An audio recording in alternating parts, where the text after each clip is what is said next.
Hello बच्चों, हम पढ़ रहे क्लास 6 के साइंस का एक चैप्टर जिसका नाम है garbage in and garbage out. ये हमने शुरू कर दिए हैं। मैंने आपको इसके बारे में बताया है, वेस्ट के बारे में क्या होता है, किस तरह से वेस्ट निकलता है, कितने तरह के वेस्ट होते हैं और साथ ही साथ हम वेस्ट को कैसे संभाल सकते हैं, कैसे उसको एक सही तौर तरीके से रख रखाव कर सकते हैं ताकि हाँ ये जो हमें कोई हमारी जो रोज़मर्रा की ज़िंदगी है उनके ऊपर कोई असर ना पड़े, ना हमारी जान पे कुछ बनाए। ठीक है, तो आज जो एक नया टॉपिक पढ़ने वाले वो है dealing with garbage. Dealing with garbage का मतलब है कि जो कूड़ा है उसके साथ कैसे हमें काम करना है।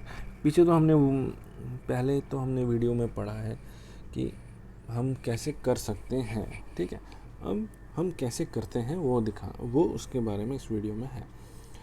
वो है सबसे पहले सफाई कर्मचारी। सफाई कर्मचारी यानी जो सफाई वाला होता है, ज़्यादातर जिसको हम बोलते हैं जो कूड़ा उठाने आते हैं, कूड़ा जो साफ़ करते हैं या झाड़ू मारते हैं जो आपके लोकेलिटी में म्यूनसिपैलिटी में, वो क्या करते हैं, वो आते हैं आपके घर, वो जितना भी कचरा है उसको उठाते हैं, अपने ट्रकों में ले जाते हैं और ऐसी जगहों पे ले जाते हैं जो लैंडफिल एरिया होते हैं। ऐसी जगह होती है लैंडफिल जो काफ़ी नीचे होती है, और ताकि कहीं पे आपने देखा होगा कहीं पे ज़मीन थोड़ी नीचे होती है फिर ऊपर होती है, तो जो नीचे की जो एरिया होते हैं वहाँ पे वो ले जाता है।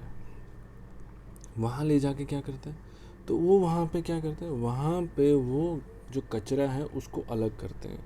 किसको, जो रीयूज़ होने वाले, जो फिर से इस्तेमाल होने वाले होते हैं उनको अलग निकाल देते हैं, और जो नहीं इस्तेमाल होने वाले होते हैं, जो इस्तेमाल फिर से नहीं कर सकते हैं, उनको अलग निकाल के रख देते हैं। और जब ये सब कर देते हैं और इनको क्या करते हैं, पूरे जो लैंडफिल एरिया है जहाँ पे वो कचरा डालते हैं, तो वहाँ पे वो उसको रख देते हैं, और ऊपर क्या एक मिट्टी की एक परत या एक सतह डाल देते हैं, मिट्टी की लेयर डाल देते हैं ताकि वो उसमें दफन हो जाए।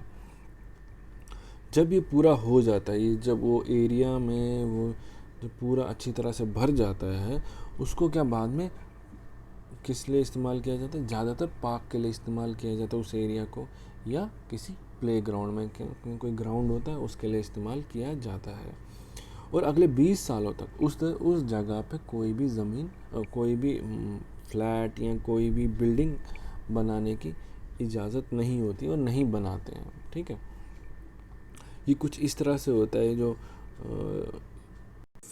जो लैंड फिल एरिया होता है वो कुछ इस तरह से होता है। ऐसे खुला मैदान होता है, नीचे ऐसे होता है, फिर यहाँ से जो है कचरे भरे जाते हैं, कचरा फिर आगे काम होता है। फिर कचरा देखो ऐसे जमा होता है इन जगहों पे,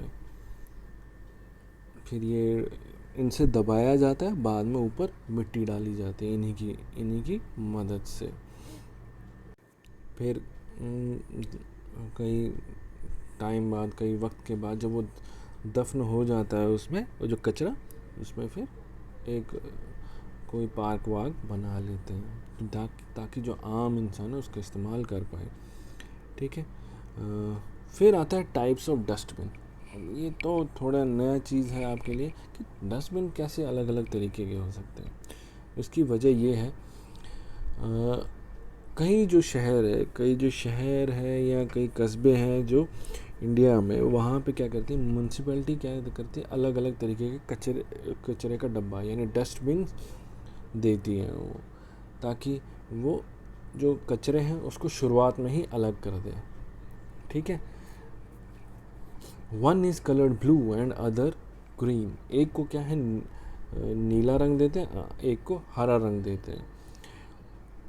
The blue bin is for materials that can be used again such as plastics, metals and glass. जो ब्लू वाला डब्बा है उसमें ज़्यादातर ऐसा सामान डालते हैं, ज़्यादातर जो ड्राई वेस्ट होता है। ठीक है, जो ड्राई वेस्ट होता है जैसे कि प्लास्टिक होता है, कुछ किसी धातु का बना हो, मेटल या लोहे का, एल्युमिनियम, कुछ ऐसा, तार हो गई, कॉपर हो गया, तो वो सब, या कुछ कांच के टुकड़े हो या कांच हो, वो उस डस्टबिन में डाला जाता है।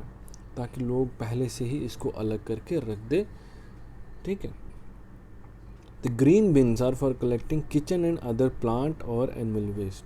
जो ग्रीन वाला जो डब्बा है, जो ग्रीन वाला डब्बा जो म्यूनसिपैलिटी देती है लोगों को, वो इसलिए देती है कि जो कुछ घर का जो किचन का कुछ सामान हो, जिसमें पेड़ पौधे हो, जिसमें जानवरों का कुछ हो, वेस्ट निकला हो, वो सब उसमें डाल सके। कुछ इस तरह से ब्लू और ग्रीन। मकसद ये होता है कि अगर ये पहले से ही अलग करके रख दे कि सूखा और गीला जो वेस्ट है, जो कचरा है, उसको अगर पहले से ही अलग करके रख दे, फिर आगे क्या, जब वो डंप करने वाली साइट पे ले जाए उस कचरे को सफाई वाले, तो वहाँ पे उनको ज़्यादा मुश्किलात ना आए। और कई बार क्या होता है कि जब ये गीला और सूखा एक साथ मिल जाता है, तो ये गीला जो होता है, गीला कचरा, ये सूखे कचरे को भी गीला बना देता है, जिसकी वजह से उसकी रिसाइकलिंग नहीं हो पाती है।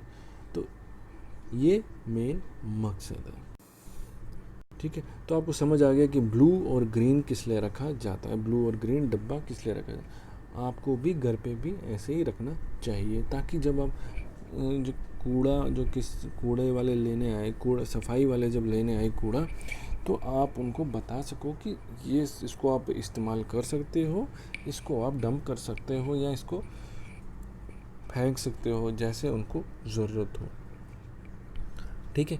तो उम्मीद करता हूँ आपको यहाँ तक समझ आया होगा। कोई दिक्कत आए तो प्लीज़ मुझे बताएं, ठीक है। थैंक यू बच्चों।